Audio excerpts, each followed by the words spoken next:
ये पूरा कानून काला कानून है, ये अनकॉन्स्टिट्यूशनल है। गवर्नमेंट ऑफ इंडिया ऐसे रूल्स बनाएगी जिससे वक्फ कमज़ोर होगा। तो इसमें ऐसे कई प्रोविजंस है, सेक्शंस हैं जो वक्फ बोर्ड को ख़त्म कर रहे हैं। लीगल बैटल तो हमारी कंटिन्यू रहेगी, हमारा प्रोटेस्ट भी कंटिन्यू रहेगा। देखिए, सुप्रीम कोर्ट ने इंटरिम रिलीफ दिया।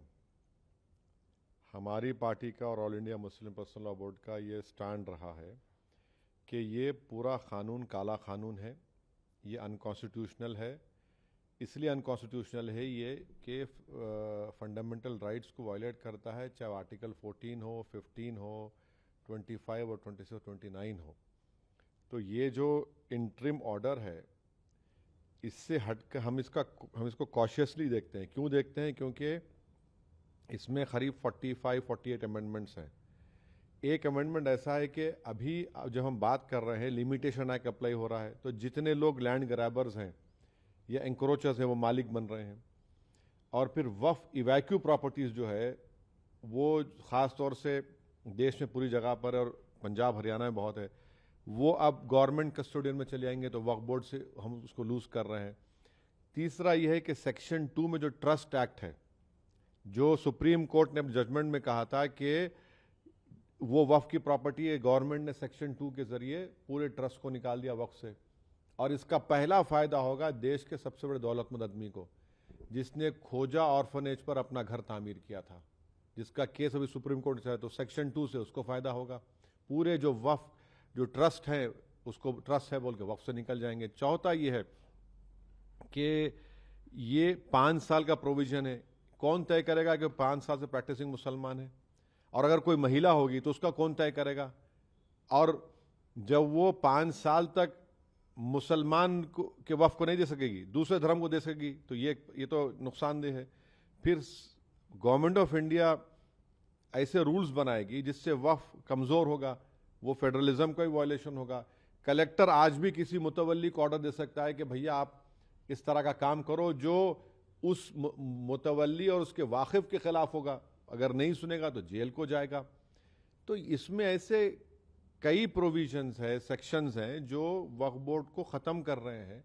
तो एक लीगल बैटल तो हमारी कंटिन्यू रहेगी, हमारा प्रोटेस्ट भी कंटिन्यू रहेगा। क्योंकि सवाल सिर्फ पूरे लॉ के खिलाफ हम लोग हैं, जो अनकॉन्स्टिट्यूशनल है और ब्लैक लॉ है, जो वक्फ को बचाने के लिए नहीं लाया गया है, जो वक्फ को लूटने के लिए, वक्फ को बर्बाद करने के लिए, छीनने के लिए लाया गया है।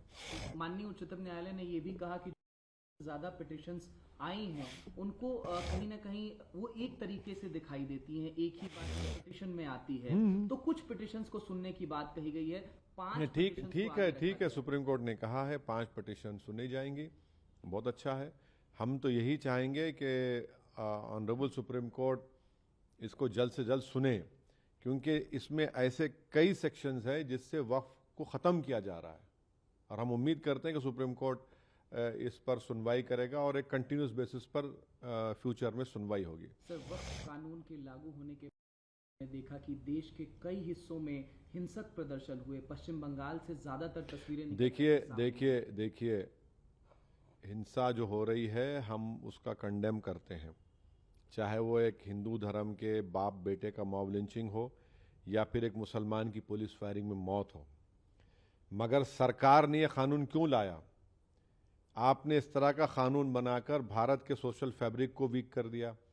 आपने इस तरह का कानून बनाकर भारत की जनता को पैगाम दिया कि हिंदू धर्म के एंडोमेंट बोर्ड, बौद्ध धर्म के, जैन धर्म के, सिखों के गुरुद्वारा प्रबंधक कमेटी के लिए एक कानून होगा और मुसलमानों के लिए अलग कानून होगा। ये आपने किया ना काम, सरकार ने किया काम कि आपने बताया, ये नफरत की मिसाल, आपने डिस्क्रिमिनेशन की मिसाल आपने कायम की है। हम तो कह रहे थे पार्लियामेंट के अंदर जॉइंट वर्किंग कमेटी में, हमने टाइसन नोट भी दिया। ये तो सरकार की जिम्मेदारी है। सरकार की इस गलत फैसले की वजह से आप टारगेट कर रहे हैं मुसलमानों के ईमान को, मुसलमानों की मस्जिदों को, दरगाहों को, इमाम बाड़ों को। और अब कैसे उम्मीद करेंगे कि कोई गयूर मुसलमान आपके सामने सर झुका देगा, आपके कानून को एक्सेप्ट कर लेगा, जो कॉन्स्टिट्यूशन के खिलाफ है, फ्रीडम ऑफ रिलीजन के खिलाफ है, आर्टिकल 26 का ग्रेव वायलेशन है। कल सीजे पर चिंता व्यक्त की थी जिस तरीके से हिंसा हो रही थी सर, और कहीं ना कहीं अब आगे किस राह पर देखिए, हम वायलेंस के ख़िलाफ़ थे, हैं और रहेंगे, मगर प्रोटेस्ट हमारा अधिकार है। हम जनता के दरमियान में जाएंगे, अपनी बात को रखेंगे, प्रोटेस्ट होगा।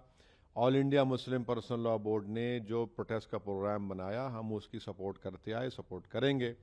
ह्यूमन चेन का उन्होंने ऐलान किया, एक डेट को ह्यूमन चेन होगी, एक तारीख के दिन कोई डेट अनाउंस होगा जिसमें 10 मिनट के लिए लाइट बंद होगी, महिलाओं का प्रोटेस्ट होगा। प्रोटेस्ट तो डेमोक्रेसी की रूह है भाई, वरना अगर प्रोटेस्ट नहीं होगा तो फिर डिक्टेटरशिप रह जाएगी, फिर जमहूरियत कहाँ रहेगी, लोकतंत्र कहाँ रहेगा। प्रोटेस्ट पीसफुल होना चाहिए और पीसफुल होगा इंशाल्लाह।